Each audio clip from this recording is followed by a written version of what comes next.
Why won't this master key open your car? This is a violation." That was the first thing I heard at 7:12 a.m. on what should have been a peaceful morning. I stepped onto my porch, coffee still steaming in my hand, only to find HOA Karen hunched over the driver's side door of my truck, jamming a shiny brass master key into the lock like she was defusing a bomb. She spun toward me with theatrical outrage. "All vehicles in this neighborhood must allow HOA emergency access. Your refusal is highly suspicious," she declared. I hadn't said a single word. When her magical key failed again, she gasped dramatically, whipped out her phone, and dialed 911 right in front of me. "Hello? Yes, there's a non-compliant male preventing a mandatory HOA safety inspection on his vehicle." She pointed at me like I was a car thief. What she didn't know, the non-compliant male she was reporting was the county sheriff. Before we get into this unbelievable story, comment your city and local time below, and don't forget to subscribe for more HOA chaos. I had dealt with unreasonable people before, comes with the badge, but nothing prepared me for the level of creative nonsense Karen managed to weaponize on a daily basis.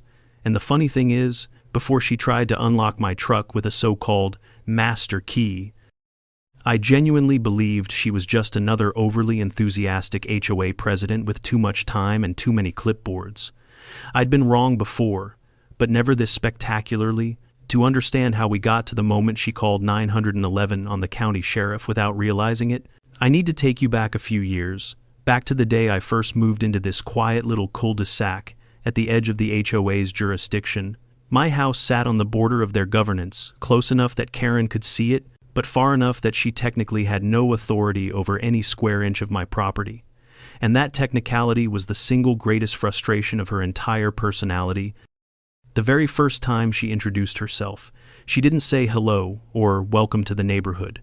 She marched up my driveway with a clipboard tucked under her arm like a prosecutor getting ready for trial. "Law enforcement vehicles may cause unnecessary alarm," she said, nodding toward my patrol cruiser. "I'll need you to park that elsewhere." It took me a moment to process the absurdity of the request.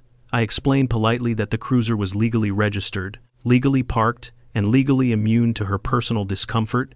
She forced a smile that didn't reach her eyes, made a note on her clipboard, and walked off like she was filing paperwork for my eventual eviction. And that was just the warm-up act. A few days later, I found a piece of paper taped to my cruiser windshield. In bold letters, it read, "Unauthorized government imagery visible from public view, $45. Fine."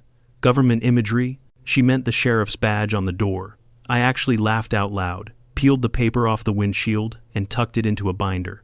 At that time, I didn't know just how thick that binder would eventually become, or how many categories of nonsense I'd have to create for the avalanche of future offenses. Over the next year, I received an unbelievable range of HOA citations that weren't actually citations at all, just pieces of paper she'd printed at home. Once, she tried to fine me for leaving tire tracks in the driveway after a rainstorm. She called them unauthorized terrain modification. Another time, she accused me of visual intimidation because she didn't like how the sun reflected off my truck's chrome grille. But the moment that really set her off, the moment she transformed from nuisance to self-proclaimed regulator of my existence, was when she asked me to provide the HOA with a copy of my car keys for emergency purposes. I looked her dead in the eye and said, "Absolutely not." She blinked, stunned that anyone would deny her. Then she cleared her throat, lifted her chin, and replied, "We'll revisit this." And I should have known that meant trouble. Fast forward to the morning she jammed her brass master key into my truck door and called 911. After Deputy Ray revealed who I was and she had finished buffering like a frozen computer screen, she eventually stormed off in humiliation. But humiliation, for Karen, wasn't a deterrent, it was fuel. By the next morning, the first signs of escalation appeared: bright pink flyers taped to every mailbox, every lamppost, every trash bin. They were impossible to miss, partly because of the glitter glue and partly because of the hysterical all-caps title, "Urgent Community Action Required, Stop the Non-Compliant Vehicle." She even added tiny stars around the heading, as if decorating a bake sale poster. The flyer accused my truck of being a community risk, claimed I refused to participate in HOA-approved vehicle safety protocols, and insisted residents must vote to require all neighborhood vehicles to provide universal HOA access credentials. In other words, she wanted a key to everyone's car. My neighbor Mark knocked on my door that afternoon, holding one of the flyers. "Is this about you?" he asked, rubbing his temples. "Apparently," I said. He groaned. "She fined me last week because my car was too red. Said it was visually aggressive. I wasn't surprised." Karen's interpretation of HOA rules had never been grounded in anything resembling reality, but this new crusade was on another level entirely. Later that evening, I found a bright yellow notice tucked under my windshield wiper. Notice of parking violation, excessive vehicle presence, $65. Fine. Excessive presence. In my own driveway, I added that to the binder. The following day, she held what she called an HOA emergency meeting. Someone recorded it and sent it to me, possibly as entertainment, possibly as evidence. Watching it felt like watching a parody of a political rally hosted by someone who had read half a textbook on leadership and decided she was ready for world domination. Her presentation included a pie chart showing my truck as the #1 cause of community instability, a blurry photo of my vehicle taken from a suspiciously low angle, a slide titled Potential Threat Indicators, which listed size, color, reflectiveness, authority symbolism, and owner non-compliance. She concluded her speech by declaring that the HOA must take immediate action to restore driveway harmony.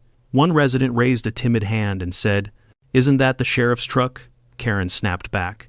Authority does not exempt anyone from community standards. To be honest, hearing her say that made me laugh. I couldn't make this stuff up if I tried. But the laughter didn't last long. By the next morning, 3 new notices appeared on my truck: reflective paint disturbance, unauthorized law enforcement symbols, driveway shadow imbalance, driveway shadow imbalance. She was now fining me for the shape of my truck's shadow. That was when I realized this wasn't just another HOA spat. Karen was escalating towards something much bigger, much louder, and far more absurd than anything I'd seen up to that point. She wasn't simply annoyed by my truck, she was obsessed with controlling it, controlling me, controlling everything she believed fell under the spirit of the HOA. And the real kicker, my driveway wasn't under the HOA at all. I knew I needed to start documenting everything meticulously. Not as a neighbor, as a sheriff. I began gathering photos of every flyer and notice, screenshots of her emails, recordings of her meetings, statements from neighbors who also felt targeted, copies of the so-called master key guidelines she claimed to enforce. I wasn't building a case out of spite.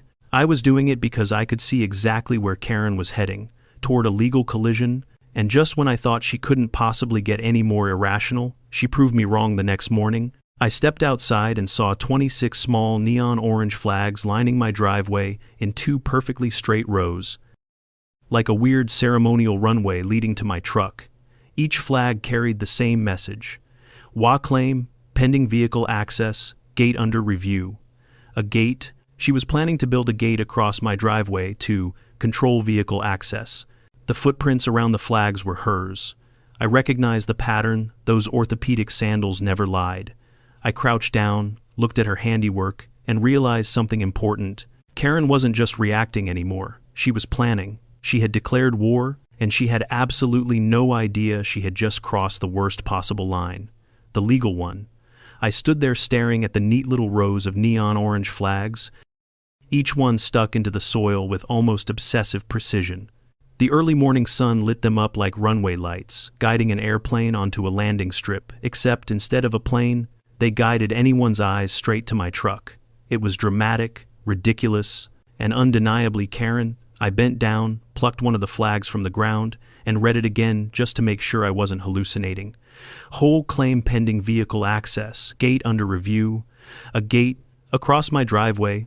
To regulate access to my own vehicle, I took a long, slow breath, letting the absurdity settle in. Karen didn't just dip a toe across the line this time. She sprinted past it and kept running like she was training for the HOA Olympics.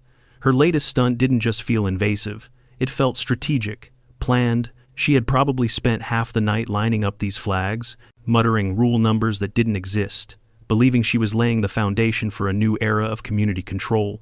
I wasn't angry. I wasn't even annoyed. I was fascinated, because when someone starts behaving this bizarrely, you get that instinct. The same one that kicks in while questioning a suspect who's about to incriminate themselves without realizing it. Karen wasn't sabotaging me. She was building my case for me. Still holding the flag, I pulled out my phone and photographed every angle: footprints, spacing, the position of the flags relative to the driveway. It would come in handy later when the real authorities, the ones who actually had jurisdiction, looked into this. Right on cue, my phone buzzed with a text message. It was from Mark, the neighbor who'd complained about Karen finding him for having a red car. "Dude, check your driveway. She's lost her mind." I replied with the photo of the flags. His response came back instantly. "Oh my God, she's making runways now." I actually laughed. But the morning comedy show wasn't over yet. A few minutes later, I heard the familiar clack, clack, clack of Karen's sandals marching down the street. I didn't have to turn around to know it was her. Her footsteps were as recognizable as her voice. She appeared at the bottom of my driveway, clipboard hugged against her chest like a holy artifact. "Good morning," she said, voice tight with fake politeness. "I'm sure it is," I replied, still holding her neon orange flag like evidence. She adjusted her sunglasses. "I see you've discovered the preliminary markers. The HOA has initiated a vehicle access evaluation for community safety. On my property lines," she said, waving a dismissive hand, "are fluid when it comes to safety concerns." I raised an eyebrow. "Fluid? Yes, and as acting HOA president, I have full authority to take precautionary measures when a resident refuses compliance." She nodded toward my truck. "And your vehicle's defiance is well documented." I almost choked on my own air. My truck's defiance. "It refused universal access," she said, as if that sentence made sense in the English language. I let the silence sit for a moment, mostly because I couldn't decide which part to address first. Eventually I gestured at the flags. "You put these here yourself?" "Of course I did," she said proudly. The board was unanimous. My eyes narrowed. That was a lie. Or at least, a major exaggeration. I knew the board was tired of Karen's antics. They'd whispered complaints, exchanged knowing glances, even apologized to me behind her back. "Is that so?" I asked. "Unanimous? Well," she shifted slightly. "Unanimous in spirit." "Ah, spirit. The best friend of anyone who didn't actually have votes." I took a step toward her, polite but firm. "Karen, this is private property. You're trespassing. And these flags, this gate you're planning, have no legal standing." Her chin snapped upward. "Not yet." That made me pause. "Not yet." Karen clutched her clipboard like a shield. "I'll be drafting an amendment for the next HOA meeting. The community will vote to place all vehicles within visual proximity of HOA land under shared authority. It's progressive. It's illegal," I countered. She brushed off the comment with a scoff. "Laws adapt, communities evolve." Then she added, almost giddily, "Besides, residents deserve protection from rogue vehicles." My truck was now a rogue vehicle. Marvelous. I took another photo of her standing proudly among the flags. Karen noticed and stiffened. "What are you doing?" "Documenting," I said simply. She frowned, recognizing that word as one that could be used against her later. "You can't intimidate me," she snapped, though her voice wavered.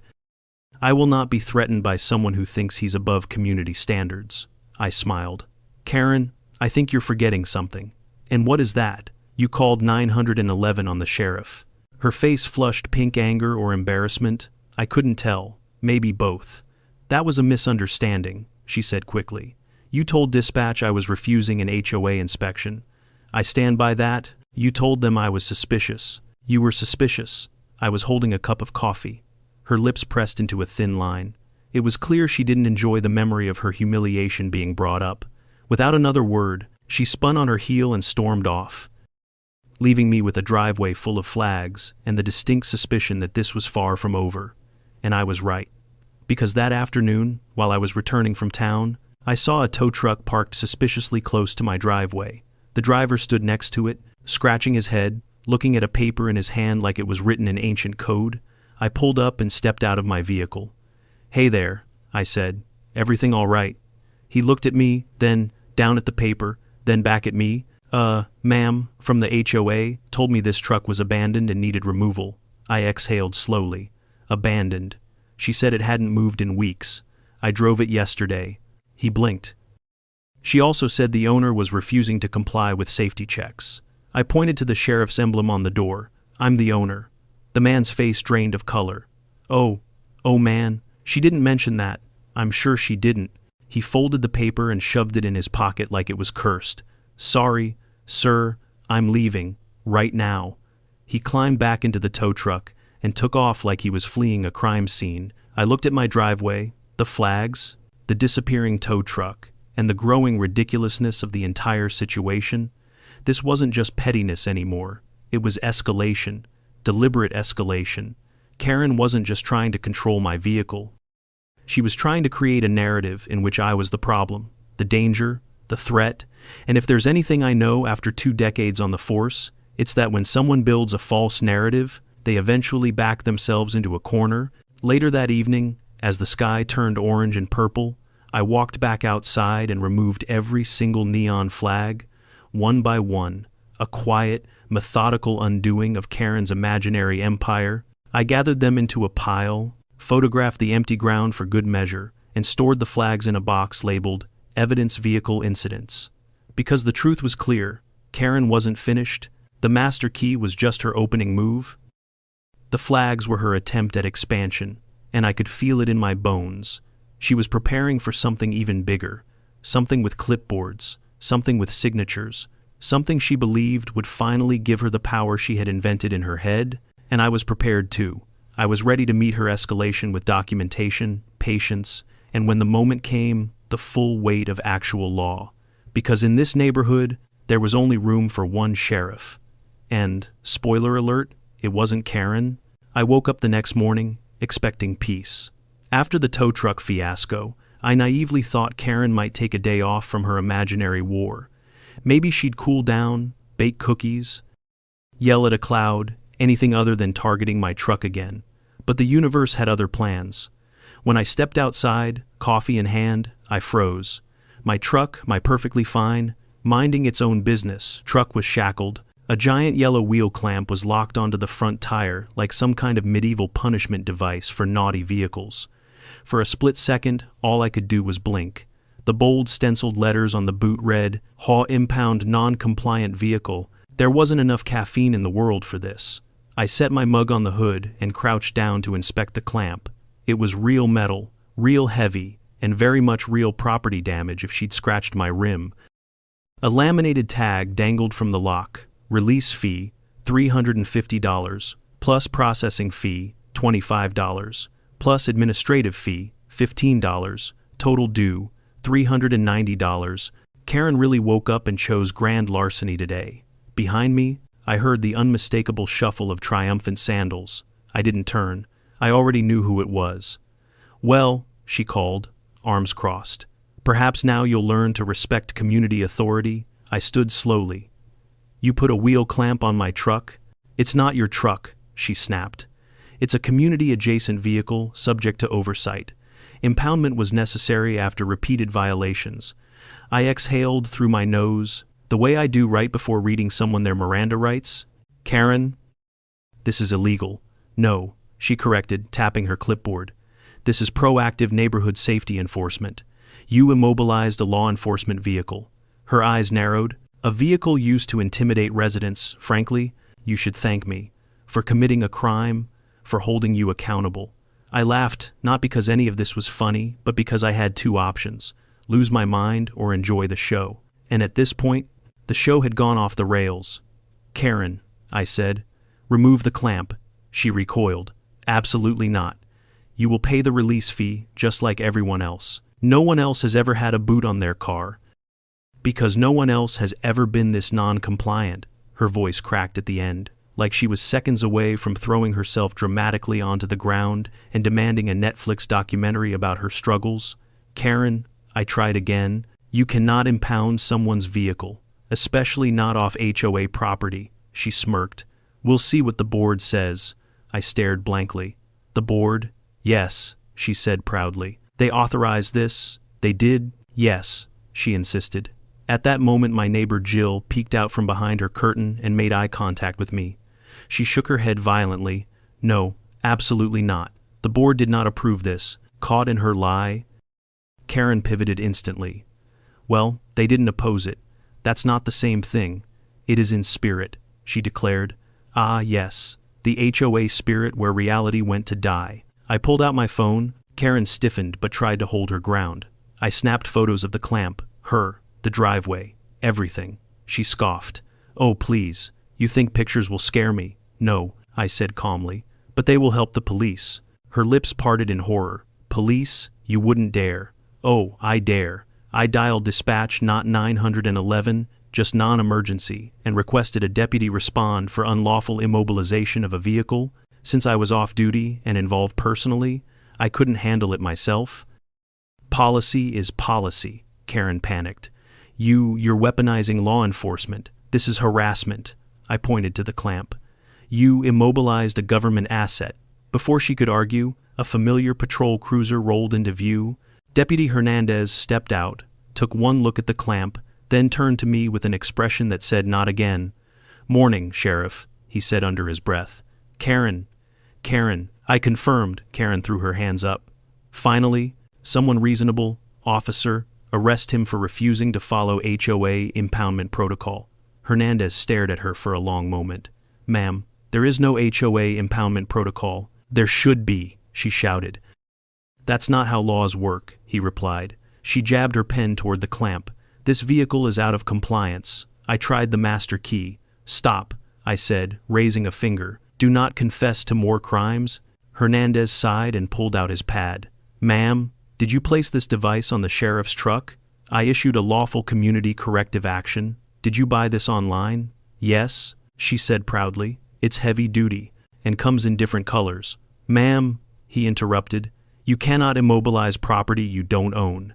This is tampering and potentially vehicle interference.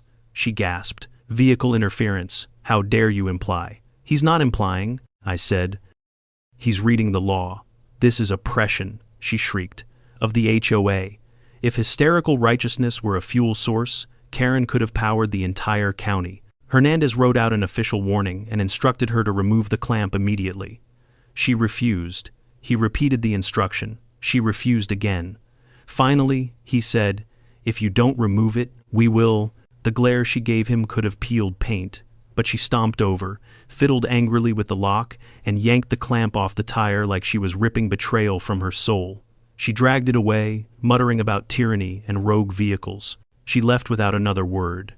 But her retreat didn't last long. 2 days later, she came back with reinforcements. Not people, just paperwork, stacks of it. Glossy brochures she made at home titled, The Great Vehicle Harmony Initiative. She taped them to every door in the neighborhood. Some bullet points included, mandatory HOA access keys for all cars, HOA-controlled parking rotation schedules, monthly driveway compliance inspections, fines for visually disruptive automobile silhouettes. I laughed so hard I had to sit down. But Karen wasn't laughing. She was doubling down. That week, I received 13 separate violations: parking too confidently, vehicle presence exceeding comfort threshold, potential intimidation due to height, license plate, numerically aggressive, unauthorized reflective surfaces, excessive durability, owner attitude non-compliant, truck windows too transparent, driving patterns unpredictable, tire grooves emotionally sharp, paint color too authoritative, shadow cast exceeds 4-5 feet, sheriff emblem improper for suburban setting. Each one was more absurd than the last. I documented everything. I made a second binder, then a third, and after seeing me gather evidence, Karen realized something. She wasn't intimidating me.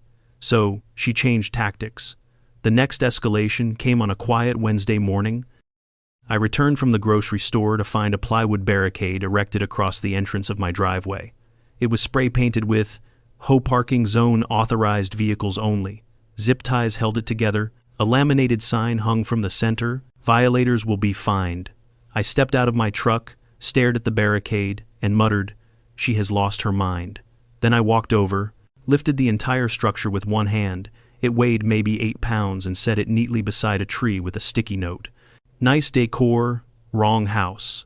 The next day, a city inspector knocked on my door. Got a call from someone claiming there's a dangerous illegal parking structure on this property. Of course, she called the city on herself by accident. I showed him the makeshift gate. He snorted. Yeah, no, this is not up to code or reality. He took photos, made notes, and left laughing. Karen watched from across the street, arms folded, seething like a kettle left on high heat. She didn't speak that day, but her silence was worse. Calculated, focused. I'd seen that look before on people determined to dig their own grave and blame the shovel. I knew then that the wheel clamp and barricade were just beginning. She was planning something bigger, something more dramatic, something she thought would finally force me to submit to HOA authority. And she had no idea she was walking straight into a legal disaster. For once, I didn't have to lift a finger. She was going to take care of that all on her own. The strange quiet that settled over the neighborhood after the barricade incident wasn't comforting. It wasn't peaceful. It felt like the air right before a tornado touches down, too still, too heavy, too unnatural. Karen had disappeared for almost 48 hours. And, for someone who thrived on daily micromanagement, that silence was not a sign of surrender. It was a sign she was assembling her next disaster, and it arrived on the morning of the third day. I opened my mailbox, expecting bills, junk coupons, maybe another brochure about lawn fertilizer. Instead, a thick, glossy packet slid out with a thud. The cover featured a dramatic photo of a winding suburban street with animated sparkles around parked cars, like some kind of magical parking utopia. Across the top, in bold lettering, the Community Vehicle Harmony Initiative, presented by Bluff Neighborhood Mobility Council. A council? We didn't have a council. I leaned against the mailbox and flipped it open. The first page had a letter from the desk of Acting Coordinator Kay Allen. Karen had rebranded herself. Whenever she reinvented her title, the situation was never good. The letter claimed that, due to recent vehicular disturbances caused by resistance to universal access measures, the neighborhood would implement a new set of mandatory regulations. Mandatory. She loved that word. The next pages outlined a ridiculous list of rules, each more illegal than the last. All vehicles must be registered with the Mobility Council. Owners must provide an emergency access key upon request. Driveways may be inspected without notice for compliance. Parking zones may be reassigned at any time for harmony redistribution. Unauthorized vehicle silhouette patterns will incur penalties. Vehicle silhouette patterns, a real human being typed that. At the back of the packet was a payment page, the part she cared about most. Mobility Harmony, contribution fee, $89, due within 5 days. She included a QR code linking to a PayPal account named Bluff Vehicle Safety Fund. I laughed. Out loud. Right there at my mailbox. At 7:30 in the morning. Like a man who had reached the point where the only sane reaction to insanity was amusement. But when I looked up, I stopped laughing, because there she was, standing across the street by her Prius, dressed in a navy blazer and tan slacks, wearing a fake earpiece that was very clearly not connected to anything. She watched me read her packet with the expression of someone waiting for praise they absolutely didn't deserve. I held up the booklet. A new council, she nodded proudly. Formed due to community demand. What community? I asked. Residents have expressed overwhelming concern. Name one, she blinked. Concerns may remain anonymous. For safety. Safety from what? My truck's shadow. She refused to engage with the sarcasm. Instead, she stepped closer, lowering her voice as if sharing a state secret. Your vehicle has become a symbol of disorder, she said. People are frightened. A strong neighborhood cannot function when residents feel threatened by unpredictable silhouettes. My truck had now become a symbol, a silhouette-based threat. Incredible. I flipped the packet closed. Karen, this is fraud. She stiffened. This is community leadership. What you're doing is illegal. What I'm doing, she said, jabbing her clipboard toward the sky, is necessary. For who? For everyone. The delusion radiated off her like heat. Karen, I said calmly, you cannot create fake councils to collect fees. You cannot demand keys to people's vehicles. You cannot find shadows. She smiled, a tight and brittle thing. We'll see what the legal advisory panel thinks. Who's on the panel? I asked. She hesitated. Me. I almost choked. So you created a council, appointed yourself coordinator, and then created a legal panel, which is also you. She crossed her arms. Someone has to take responsibility, and that someone is always you. Exactly. I rubbed my forehead. Karen, do you hear how strange that sounds? I hear how necessary it sounds. This woman needed not an HOA, but a hobby. Before I could respond, she thrust a clipboard toward me. Sign the compliance acknowledgement. I didn't touch it. No, very well. She scribbled something onto her pad. Refusal to acknowledge notice. Additional fee. $13. Not 10, not 15. $13. Why 13? Because Karen operated on chaos math. She walked off, smug as a cat who thought she'd caught a mouse. Except I wasn't the mouse, I was the sheriff, and she was stapling nonsense to her own downfall. Inside my house, I spread everything out on the table, the packet, the fines, the barricade photos, the wheel clamp, screenshots from neighbors who'd texted me their own violations. There was enough evidence to wallpaper a courtroom. I called the sheriff's office not as the sheriff, but as a citizen filing a complaint. Since I was directly involved, protocol required that another deputy handle the case. Hernandez, reliable as ever, took the report. Bluff, Neighborhood Mobility Council, he muttered. Never heard of it. It didn't exist until today, I said. He whistled. She really doesn't know when to stop. No, I agreed. She really doesn't. All right, he said. Send me everything. This might cross the line into attempted fraud. I emailed him the documents, photos, timestamps, and links. He thanked me and said he'd begin verifying Karen's claims, or rather, disproving them. That evening, as I sat on my porch reading through her booklet again, trying to decide whether silhouette patterns should become a running joke at the station, my neighbor Jill approached hesitantly. She looked around, making sure Karen wasn't nearby. "Can we talk?" she whispered. "Of course." She stepped closer. "We need your help. The HOA board, we're done. We can't deal with her anymore." I raised an eyebrow. "What happened now?" She told the board we needed to create a parking brigade. She wants weekly driveway inspections, and she tried to fine one of the board members because her SUV felt rebellious. I rubbed my eyes. I wish I could say I'm surprised. "She's out of control," Jill said. "We've had enough. We want to vote her out, but we need solid evidence, provable stuff, things she can't wiggle out of later." I gestured toward the dining table inside, stacked with paperwork like a crime lab display. "I've got evidence." Jill's eyes widened. "How much?" "Binders, plural, 3 so far." She let out a breath like someone who had just seen daylight for the first time in months. "This could work, but you have to be there. The board meeting is Friday." "I'll be there." She hesitated, then asked, "One more thing. Is it true she called 911 on you?" "Yes, and didn't know you were." "The sheriff." "Correct." Jill covered her face and groaned. "Oh God, this is worse than I thought." I nodded. Yes it is." She left with a promise. The board would prepare the motion to remove Karen, but Karen wasn't going to sit quietly. Oh no. She had sensed resistance. She had smelled rebellion, and like any dictator whose regime was cracking, she ramped up her efforts. The next morning, another packet appeared, this one titled Emergency Vehicle Harmony Audit, Mandatory Participation Required. Inside was a form threatening a $150 non-participation fee. She also slipped a handwritten note under my doormat. "Your resistance strengthens my resolve." Who writes villain monologues to their neighbors? Later that afternoon, a group of bewildered residents approached me. "She fined me for washing my car too loudly," one said. "She fined me because my headlights were too assertive." Another added, "She fined me for insufficient wheel humility," said a third. Wheel humility. That was a new one. It hit me then that Karen wasn't just spiraling, she was dragging the whole neighborhood into her vortex. But the good news, every ridiculous fine, every fake regulation, every desperate power grab was more evidence.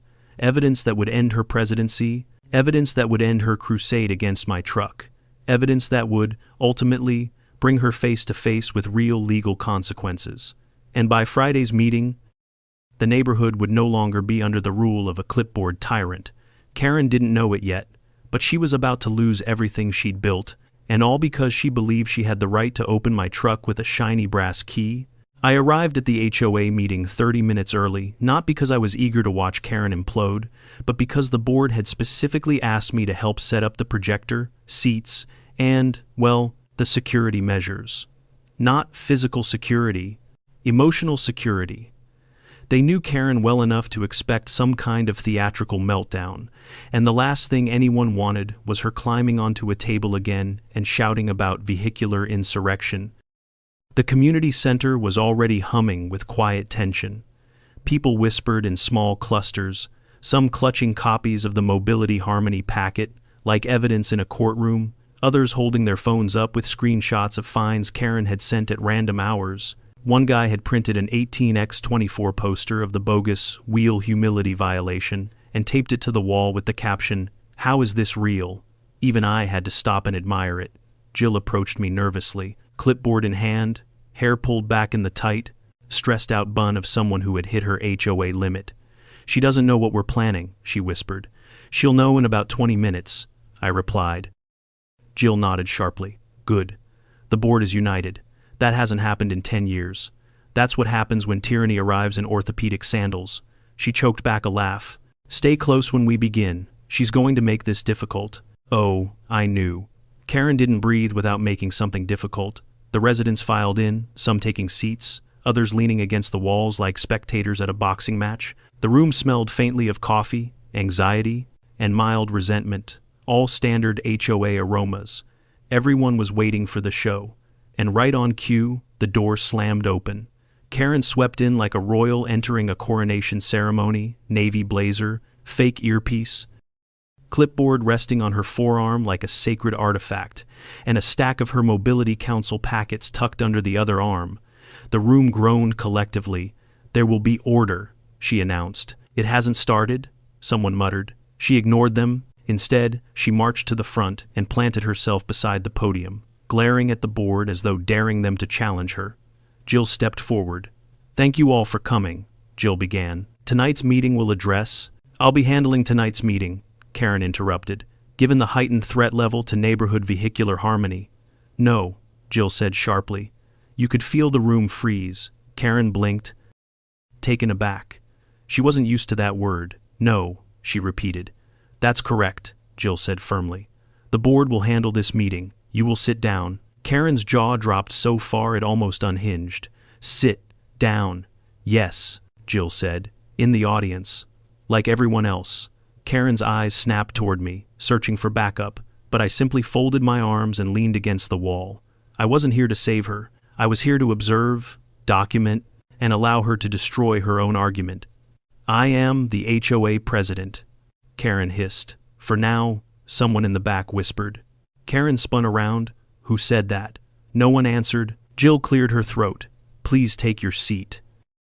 Karen didn't move, not at first, but her power was slipping. She could feel it. Finally, she huffed, the sound of a deflating balloon, and stomped into a metal chair in the front row. The meeting began. Jill introduced the agenda, thanked everyone for coming, and then moved on to the item everyone was waiting for. "Today," she said, "the board will address the concerning actions taken by our HOA president, including unauthorized fines, fraudulent documents, attempts to collect money under a non-existent organization, and repeated harassment of multiple residents." Murmurs rippled across the room. Karen shot to her feet. "Lees, all of it." "I did what I had to do to protect the community from vehicular anarchy." "Sit," Jill said. Shockingly, Karen sat. Jill gestured toward me. That was my cue. I stepped to the front of the room with a simple folder, nothing flashy. I didn't need theatrics. I had evidence. "Good evening," I began, speaking calmly. "Most of you know me as your neighbor. Some of you recently learned I'm also the county sheriff. I've lived here for 3 years, and until recently, I never imagined needing to speak at an HOA meeting. But here we are." The room chuckled uneasily. "I want to walk you through the sequence of events that led the board to call this meeting." I laid the folder on the table and opened it, revealing printed photos and documents. First, the incident where Karen attempted to open my truck using a so-called master key. I held up a photo of her, caught in the act, brass key in hand.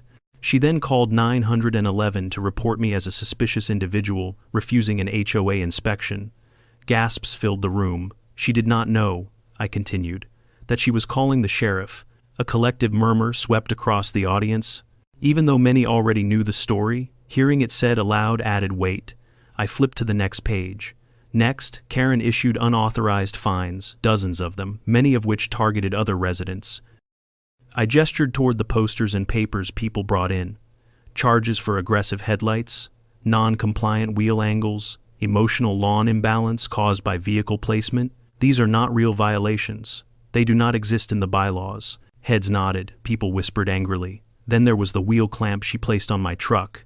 I placed a photo of the boot on the projector. Karen made a strangled noise but didn't interrupt. Not yet. She also called a tow truck and attempted to have my vehicle removed by claiming it was abandoned. It wasn't. I continued laying out each incident.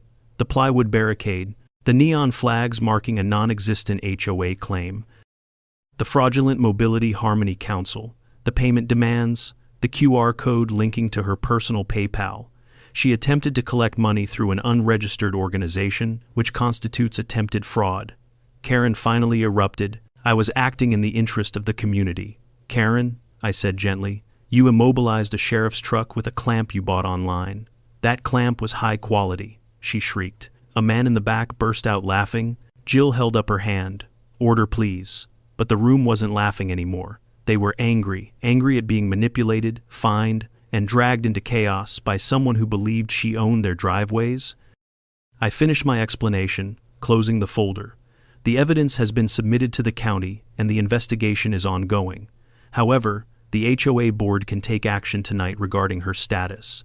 A board member stood and said, "We move to vote on the immediate removal of Karen Allen as HOA president." The room erupted in clapping. Karen jumped to her feet, eyes wild. "No, you can't do this. I am the only one holding this community together. Without me, you'll descend into parking mayhem." Jill didn't flinch. All those in favor. Hands shot up across the room, dozens of them. A tidal wave of fed-up residents. It was beautiful. All opposed? Jill asked. Karen shot her hand up. Alone, trembling with fury, Jill nodded. Motion carries. Karen Allen is removed as HOA president effective immediately. The collective exhale from the crowd felt like the first breeze after a long drought. Karen stood in stunned silence, like someone had unplugged her brain. Then she grabbed her clipboard, pointed at me, and shouted, "This isn't over. You can't escape Harmony. I will return stronger than ever." And with that, she stormed out of the building, slamming the door so hard the frame shook. The room sat in stunned silence for a moment. Then, applause filled the air. People clapped, cheered, laughed. Some even hugged. I just stood there, watching the door she'd stormed out of, knowing something the rest didn't. She wasn't done. Karen didn't retreat. Karen regrouped.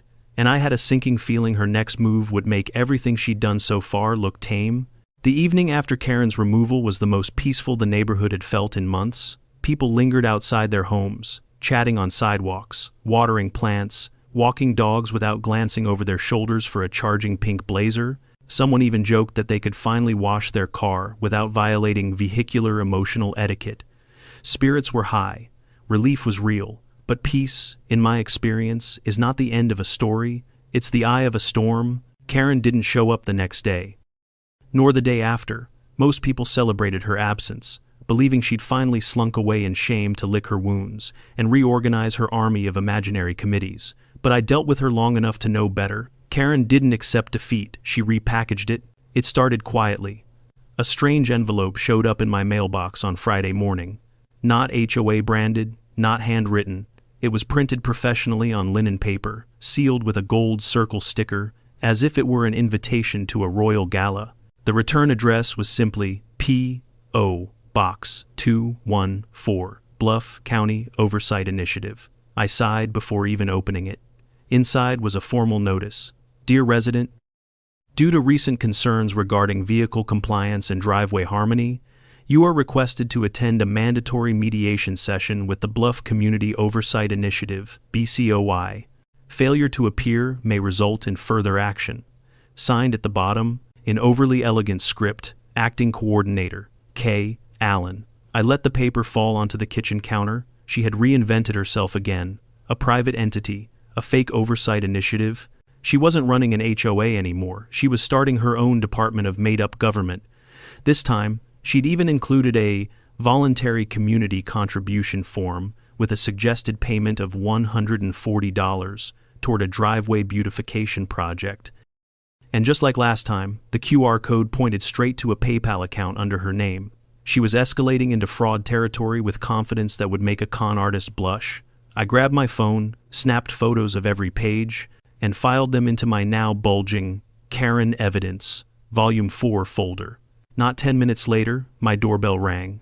It was my son, He wasn't in uniform, but he carried himself the same way he always did, alert, steady, patient. I waved him inside and handed him the letter. He skimmed the first paragraph, then shook his head. She's really trying to reinvent the HOA. Not reinvent, reincarnate. She sent the same letter to half a dozen residents, he said. Somebody dropped theirs off at the sheriff's office this morning. I poured him coffee. She's doubled down. She's not just doubling down, he replied. She's entering criminal territory. This isn't just harassment now, this is impersonation of authority and attempted collection of fraudulent fees. Can we charge her? I asked.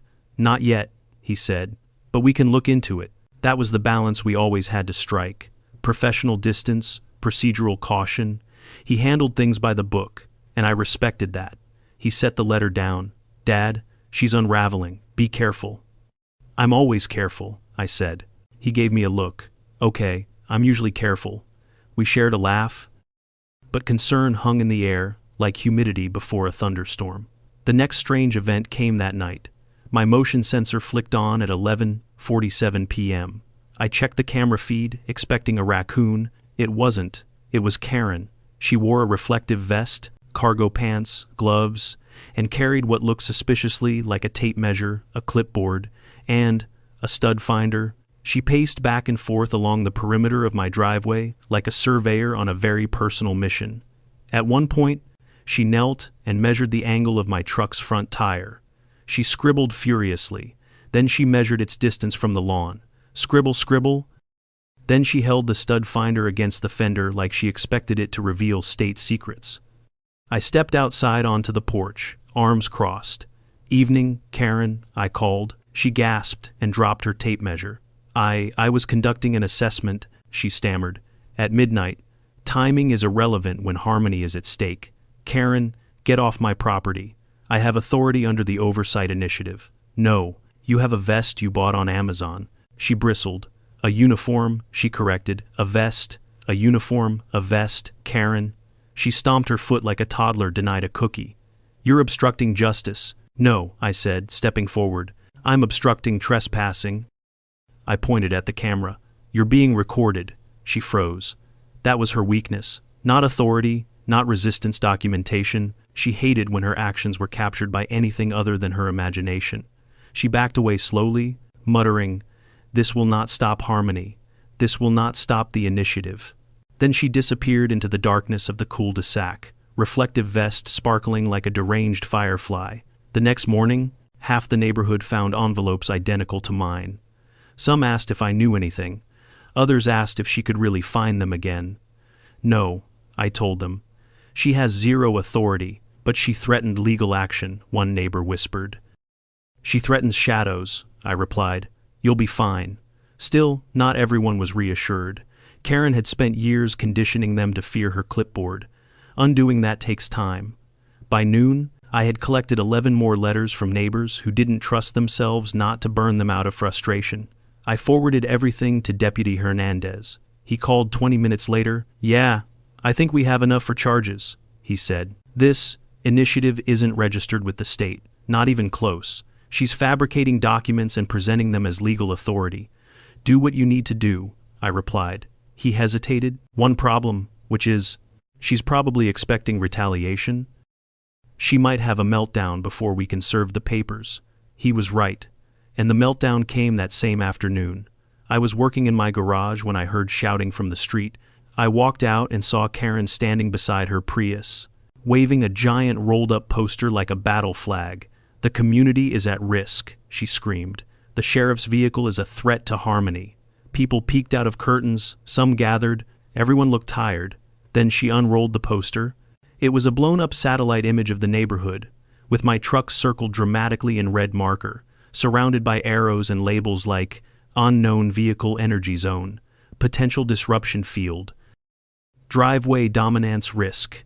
A kid down the street whispered, "Is he a superhero?" Karen spun on him. No, he is a menace. At that moment, 2 sheriff's cruisers pulled into the street. Karen paled. Deputy Hernandez stepped out and approached calmly, professionally. "Karen Allen," he said, "we need to speak with you." She puffed up her chest. "Ah, finally, justice arrives." "Yes," he said, "it does." He handed her a packet of papers. She skimmed the first lines, then she screamed. It wasn't a normal scream. It was the sound of a woman whose imaginary empire had just collapsed under real-world law. "You can't do this," she shrieked. "I am the initiative." "No," Hernandez said. "You are being charged with harassment, falsifying documents, and attempting to operate an unlicensed entity. My initiative is legal. It doesn't exist. It exists spiritually. Spiritual HOA doesn't count?" She stomped, ranted, waved her arms, declared herself a guardian of peace, and accused me of leading a coup. I just stood there, arms crossed. When she finally ran out of breath, Hernandez spoke again. "Ma'am, you are formally ordered to cease all oversight activity. You are not to contact residents with demands, letters, or directives. Violate this, and further action will follow." Karen stared at me with fire in her eyes. "This is your doing," she hissed. "No," I replied. "This is your doing." She got into her Prius, slammed the door, and sped off. For the first time, she didn't yell out the window. She didn't even look back. That evening, the neighborhood felt different, lighter, calmer. Parents walked their kids. Teenagers skateboarded. Dogs barked without receiving noise citations. The shadow of Karen's clipboard tyranny faded like mist in sunlight. But peace never lasts long with someone like Karen, because I knew deep in my gut that she wasn't done forever, just done here. People like Karen never disappear. They relocate. Karen's departure should have felt like a victory. The neighborhood exhaled, relieved to finally live without threats of vehicular disharmony or shadow violations. Kids played basketball in driveways. People washed their cars at normal volumes. For the first time in months, the air didn't smell like clipboard ink and unreasonable fines. But I'd learned something long ago as a sheriff. Peace after chaos always feels fragile, like setting down a glass ball on the edge of a table. And with Karen, that feeling was twice as strong. Because she hadn't apologized, she hadn't admitted wrongdoing, she hadn't even muttered a symbolic promise to self-reflect. She left angry, humiliated, plotting. So while the neighborhood relaxed, I prepared. Not because I expected revenge. Karen wasn't the criminal mastermind type, but because she was the relentless type, the kind who would reinvent her authority, rename her organization, and come back preaching a new gospel of regulations no one asked for. Still, days passed quietly, then a week, then two. The sheriff's office processed her case, but she complied with the cease and desist order. Hernandez kept me updated. "She's keeping her distance," he said, "probably licking her wounds, or drawing new maps," I muttered. Then came the night that confirmed it. It was late, close to midnight. I was reading on the porch, enjoying the rare stillness. The moon cast long shadows across my yard, and the hum of crickets was the only sound. Then my trail cam pinged, motion detected. Back fence. I opened the feed, expecting deer or raccoons. It wasn't wildlife. A figure stood at the border of my property, just outside the legal line, not crossing it, not approaching, just standing there, motionless, staring toward the cabin. A woman, medium height, reflective vest. Even in the grainy night vision, I knew exactly who it was. Karen. She didn't move for nearly 10 minutes. Not a single step forward. Just stared, like she was mourning her lost territory, or measuring imaginary lines again in her head, or promising herself she'd rise like some HOA phoenix, reborn from laminated ashes. Then she turned and disappeared into the trees. She'd followed the order. She'd stayed off my land, but the message was clear. She hadn't let go. The next morning, I reviewed the footage carefully. She hadn't carried tools, documents, or one of her laminated monstrosities. She wasn't muttering legal jargon. She simply stood there like a ghost of bureaucracy past. A normal person might have been unnerved, but to me, it was confirmation of something I already understood. Karen's war wasn't against me. It wasn't against my truck. It wasn't even against non-compliant shadows. Her war was against irrelevance, and she was losing it. 2 weeks later, the final chapter arrived in a form I least expected. A package, delivered by courier, no return address, addressed to Sheriff's Dad, Cabin 12. Karen's sense of humor was as sharp as a marshmallow. I opened it carefully, half expecting glitter or homemade bylaws. Instead, pink tissue paper filled the box. Underneath it, A smaller silver box sat like a gift from a passive-aggressive fairy. Inside was a glitter bomb, a diffused one. She disabled the trigger, just glitter sitting harmlessly at the bottom, like a symbolic threat. There was a note taped to the lid. "This is what restraint looks like. You're lucky I'm taking the high road." I stared at it for a long moment. She wasn't threatening me, she was performing. One final act of petty rebellion to remind me she wasn't gone, just relocating. My son stopped by that evening. When I showed him the package, he shook his head. "She mailed you a disabled glitter bomb as a peace offering/threat. Symbolic artistry," I said. "Peak HOA creativity." He chuckled. "She's not coming back, Dad. At least not here." "I know," I said. "But she's not done," he sighed. "No, people like her never are." He wasn't wrong. Spring arrived, thawing the lake and softening the soil. The cabin felt alive again. I planted tomatoes and peppers, touched up the paint on the porch swing, and replaced the lights lining the path. Even the wildlife seemed calmer, less frantic, without Karen screaming about aggressive squirrels. The neighborhood returned to something like normal. Leonard, the new HOA president, sent me a handwritten letter thanking me for my patience during the Great Vehicle Crisis. His term, not mine, and included a jar of homemade jam. Peace felt possible again, and I was starting to believe, maybe foolishly, that the story had finally reached its end. That's when Tanya, who worked part-time at the county records office, stopped by with a folder in her hand and concern on her face. "You need to see this," she said. Inside the folder were documents, registered paperwork for a new HOA being established roughly 30 miles south in a brand new development. Incomplete, sloppy, missing signatures, but one section was filled out clearly. Proposed HOA President, Karen Allen. I closed the folder slowly. "She's starting over," Tanya said. "New neighborhood, new people to control. They don't know her history." I nodded. "They will. Are you going to warn them?" "No," I said quietly. "Some lessons can't be taught, only experienced." Tanya exhaled. "Well, at least she's not here anymore." "Exactly. And that was enough for me." Months passed. My son was promoted to chief deputy. The neighborhood regained its sanity, and every once in a while, when I sat on my porch sipping coffee, I'd think back to the chaos Karen brought into our lives. But it didn't make me angry anymore. It made me grateful, because you can't appreciate peace without surviving a few storms, even storms wearing pastel cardigans and wielding unauthorized master keys. One morning, a new couple walked down the trail with their dog. They paused at the fork where Karen once built her plywood barricade. They looked around, confused for a moment, then continued toward the lake. I waved, they waved back, and I realized something. Community doesn't require control. It doesn't require authority. It doesn't require fines, citations, or laminated threats.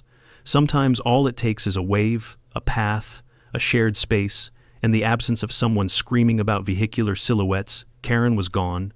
The cabin was mine again. The neighborhood was free, and somewhere, 30 miles south, a new HOA board was unknowingly about to learn that no matter where she goes, Karen will always bring her clipboard.